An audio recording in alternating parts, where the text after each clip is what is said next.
Hi everyone, my name is Charlie and this is Charlie. We're in my car and I have not kidnapped her. I've not kidnapped her. She's got all the limbs she arrived with. That one's more for Charlie's friends than it is for you lot, who understand that I just play the waiting game. Anyway, today Charlie has got a book haul for you. We've spent a lot of money on a lot of books. Well, we haven't spent a lot of money actually, No, have we we? haven't. No, we found some Bargains. really good bargains in the charity shops of Crewe. So when I disappear, I imagine that Charlie's going to let you know about all of them. Anyway, Charlie's got to get back on the road to wherever she is. I've got to get back on the road to Macclesfield to see a little Jack Russell. So enjoy finding out what books she's bought. And go and check out Charlie's video. I'll put Charlie's video in the description below. Yeah, that too, yeah. Today is one humongous book haul. I went a little bit crazy, and this is not going to happen again. This is not what I do. Normally I have like a tiny little, I'll take insert picture, TBR shelf, and I only ever buy what I can fit on that shelf. But for some reason, in October, that all went out the window completely. And I've got like more than 30 books here to show you. I'll show you two books that I've previously shown at the end of one of my vlogs, which are the books which don't really count for my TBR, so I'm not really going to feel guilty about these. These are the books written by Eric Carl Anderson, which is 50 books to read if you're a hopeless romantic and 50 books to read if you're an armchair detective. These are wonderful little like book lists which to sort of give you ideas for reading if you like those genres. And they're just really, really fun, and I've already flicked through them and they're just brilliant. So yeah, so go check out, I'll leave Eric's video in the description if you want to go and find out more about these books and links where to order, links where you can order them from. So you must get these for stocking fillers for Christmas presents for people, for all your book lover friends, or for all your hopeless romantics or armchair detectives. I recently, or last week, I bought Simple Passion by Annie Ernaux. It dawned on me last night that I'd missed, because obviously I was on holiday, so I missed some people's videos a little bit, and so I missed that Bob from Bob the Bookerer is hosting a Ernauxvember in November. So it's a read along to read works by Annie Ernaux. And if I would have known that, I probably would have held off reading this till November, but hey ho. I read this, I loved this. This is gorgeous. Annie Ernaux writes non-fiction, and but it sort of feels like fiction. And I read this in one sitting. It's only like 50 pages, and it was a delight, and it's made me want to read more of work by Annie Ernaux. So I might try and join in if I can, but given all the books that I've got in front of me, you will see why maybe I won't. So that's that one. Read that, enjoyed that. Also, Fight Night by Miriam Toews, about a young girl called Soave and her grandmother. And this is a beautiful book, and it was sent to me by for my birthday by Alice from Alice in the Giant Bookshelf, who I completely love. And yeah, so it's all the booktubers. And speaking of booktubers, when I went on holiday, which I'll link all my vlogs and stuff down below, I met up with Charlie from Charles Heathcote, and we went book shopping. I got 11 books alone when I was with Charlie, so yeah, we had loads of fun about, yeah, we got loads of books. So the first one I've already shown in my vlog, like I said. This is Ghostly, which is a collection of ghost stories edited by Audrey Niffenegger. I read the first one, which was called The Black Cat by Edgar Allan Poe, which was creepy and disturbing and brilliant, but not one for if you like cats. So yeah, I'm going to excited to carry on reading this throughout the winter months. Then this is one that Charlie actually, this is called Selected Poems by Nick Imler.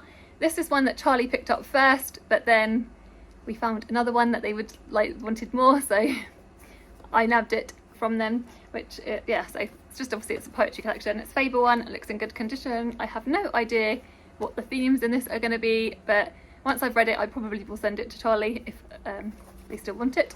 Then Charlie found, this is another one Charlie found for me from the shelves. Actually, this was in the bookshop where they offered me, the lady offered me a job, because that's a long story, but it was very, very funny. But yeah, anyway. So this is Pre-Study by Patricia Lockwood. I loved, and I was talking about this by her, which was listed for the Booker and the Women's Prize, which that was a book that was lots of people, it was like a Marmite book. Actually, probably not Marmite even. I think it was one that a lot of people didn't enjoy, but I loved it. So when Charlie showed this to me, I was like, yes, because this is her memoir. So then we've got, speaking of the Women's Prize, Bel Canto by Ann Patchett. I think this was the winner in 2002, as you can tell from the title. Then we've got The Trouble of Goats and Sheep by Joanna Cannon. Joanna Cannon is one of Charlie's favourite authors, and I know that he loves this book a lot, and I think it's set in the summer, and again it's like, I think it's got like dark elements to it. I don't really know, but I'm excited to read it. Bluebird, Bluebird by Attica Locke. This is the first in a trilogy of, I think it's like called the Highways 591 series. I think that's right. So it's a crime/mystery book, and we think we follow a black Texan ranger, I think. Then we've got an Isabel Allende, because I like, I've enjoyed a couple of her books. This is The Daughter of Fortune. Isabel Allende writes historical fiction with like a romance sort of twist to it. Me and Charlie went into Waterstones, and the next book I picked up is from there. So it's The Mountains Sing by Nguyen Phan Ki Mai. This is one I've had on my TBR for quite a while, because this is a generational family tale. And if you guys watch my channel, you will know that I love multi-generational family tales. That's like my Charlie catnip. So I'm very excited to read this. Very, very excited. And the cover is just beautiful in this, look. So yeah. Then we went upstairs, and there was a pile of YA books, and I saw The King is Dead by Benjamin Dean. Benjamin Dean wrote Me, My Dad at the End of the Rainbow, and the one that's behind me, The Secret Sunshine Project. This is their first sort of YA thriller sort of type book. So this is obviously quite dark, and again quite outside my comfort. This is quite outside my comfort zone in terms of genre, but I am excited to read it nonetheless, because I love Benjamin Dean's writing. Then again, in the YA section was The Firekeeper's Daughter by Angeline Booley. I'm reading this for the Skoden Readathon. If you want to see my Skoden Readathon TBR, I will link that in the description as well. And in this we follow 18-year-old Downis, and she's witnessed a murder, and it's sort of like story ensuing from there. So yeah. And this is just like the most gorgeous cover. I love it so much. But again, we were upstairs, and we were browsing the shelves, and this book came up, and I thought again it would be another good pick for the readathon. So it's Black Sun by Rebecca Rowanhorse. I've read Comic by Rebecca Rowanhorse, but yeah, I have never read any full novel, and so again this is another one that's completely outside my comfort zone, because this is fantasy. I think it's fantasy historical fiction. So that was the last of the Charlie books for the Charlie Book Haul. As we're talking about books for the Indigenous Readathon, this is another one I picked up in October, which is Too Much Lip by Melissa Lucashenko. So this is a First Nations author, and again I think it's a character called Kerry who's obviously had a bit of a troubled past. She goes on a road trip on a motorcycle to go and see her dying father. So these are some books that I picked up before my birthday. This was The Happy Prince and Other Stories by Oscar Wilde. This is one I picked up in the Bell bookshop when I was shopping with my mum. This is obviously, I was aiming to try and read this in Victober, but obviously I didn't get round to it. But I love Oscar Wilde's books anyway, and I read one of his short stories and in October, and I loved it so much, so that's why I got this one. I've got Foster by Keegan. I mentioned this in my vlog. I didn't end up actually reading it yet, but my mum read it and thought it was kind of okay, which I don't know what that says though, but hopefully I will enjoy it, because I loved her other book, Small Things Like These. Got Cannery Row by John Steinbeck. This was influenced by Brian from Bookish, because even though he doesn't like John Steinbeck that much, he read this and I think he enjoyed it. So Pinocchio by Carlo Collodi. KD Books, Kieran from KD Books recently did a review of this, which I will link in the description, and he was saying how different it was from the Disney films, and he just made me intrigued to read it. Emily from Novell Novels picked this up for me. I Capture the Castle by Dodie Smith. This is one my lovely friends Jem, Alice and Jack are doing, hosting a book club called the FOMO Book Club, and this is the November/December pick.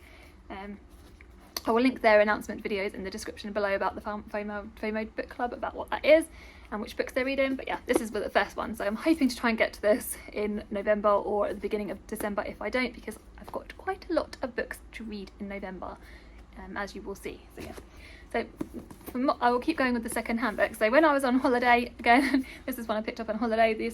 I went into some charity shops in the local village, I picked up The Long Way to a Small Angry Planet. This is sci-fi by Rebecca Chambers. It's got LGBTQ characters, I believe. I think it's like quite a fun one, and quite a lot of booktubers recently have been reading it and loving it. And then I've got Suitable Boy by Vikram Seth. This is a beastie boy, and this is gonna be my challenge for next year. This is my project for 2023, because it's so big and so vast, and it will be the biggest book I've ever read once when I get to it.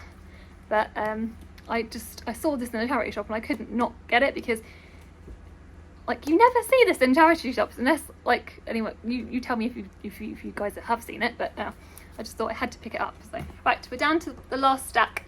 These books are books that I picked up in Waterstones for my birthday. I got I was lucky enough to receive some Waterstones vouchers, which meant that I could obviously splurge a bit in Waterstones, which I splurge a lot more than I would normally, as you will see. So I picked up Saltwater by Jessica Andrews. This is the winner of the Portico Prize. I read Jessica Andrews' second book in September, which was Milk Teeth, and I just loved it so much. So I had to read her first book, I just had to. I know that Anne from Andrew's Book Chatter loves this book and loves this author. Fairly certain, so does Scott from Gunpowder Fiction and Plot, loves this book. So As Long as the Lemon Trees Grow by Zoulfa Katouh. I think that's how you pronounce it, I'm sorry. So this author is the first Syrian author to be published in both the UK and the US in the YA category. So, and this is I think it's like historical fiction, I'm fairly certain. So a year, I'm going to read it to you because it's like one of those books I was like really intrigued by. A year ago, before the revolution, Salama watched her brother marry her best friend Layla and wondered when her own love story might begin. Now she works at the hospital, helping those that she can, closing the eyes of those that she can't. Layla and her unborn baby are all Salama has left, unless you count Karl, but he's a hallucination, a symptom of horrors she's seen. Every day he urges Salama to leave, every day she refuses, until she crosses paths with Kenan, the boy with vivid green eyes, who wants to stay and risk his life for everything Syria could be. And this just sounds like heartbreaking and beautiful, and yeah, I just couldn't not buy it. So right, the next one is Ginger and Me, which my lovely sister Emily from Novel Novels picked up for me for my birthday. This is by Elissa Soave. So in this book we follow a character called Wendy, and I think it's about her sort of toxic friendship with Ginger. I don't know, this is kind of the vibes I'm getting. The last three that I got for my actual birthday book shopping was The Queen of Dirt Island by Donal Ryan, who Donal Ryan is an Irish author, I believe. I think this is sort of like about families and things. I could be completely wrong. So yeah, I'm excited to read this because I know like Bob the Booker, I read it recently and loved it. Next book I picked up is Honour by Thrity Umrigar. In this book we follow a journalist who is following the story of a lady called Mina, who has been attacked by a local village and her family, and so she's sort of uncovering what's been going on there. So the next one is American Fever by Dodie, Aziz and Amna, and this, I believe, we follow an exchange student who's come to America, and sort of she's 16 years old, I think. Yeah, she's 16 years old, and it's sort of like the adventure she has in America, I think. It says we follow a fierce and unforgettable narrator. Hero finds herself stuck between worlds. The experience is memorable for reasons both good and bad. A first kiss, new friends, racism, Islamophobia and homesickness. Yeah, I remember like looking at the premise of this and just thinking this just sounded brilliant. So yeah, excited to get to that. And the next book is The Golden Mole by Katherine Rundell.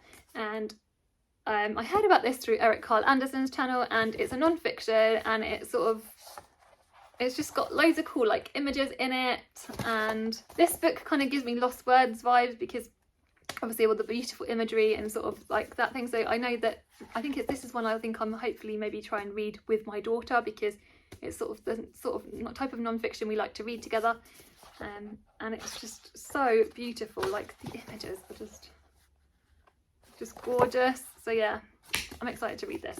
I probably might dip into this. This would be a good pick for non-fiction November. So, and I can dip in and out of it as I like. So yeah, that was that, and it's gorgeous because it's all gold. That was the most beautiful book on this pile, arguably. If you stayed it to the end, I very much appreciate if you managed to watch all of this, and well done. I've got so many books and I don't know how I'm going to fit them on. I feel like I'm going to have to go on a massive book buying ban. But yeah, wish me luck trying to get through all of these. And I'm probably not going to be able to buy any new books till Women's Prize time next year. Let me know what books you guys have picked up recently, and what you guys are up to, what you're reading, how you're doing, and just have a good old natter in the comments below. Yeah, take care and sending you guys lots of love. Goodbye.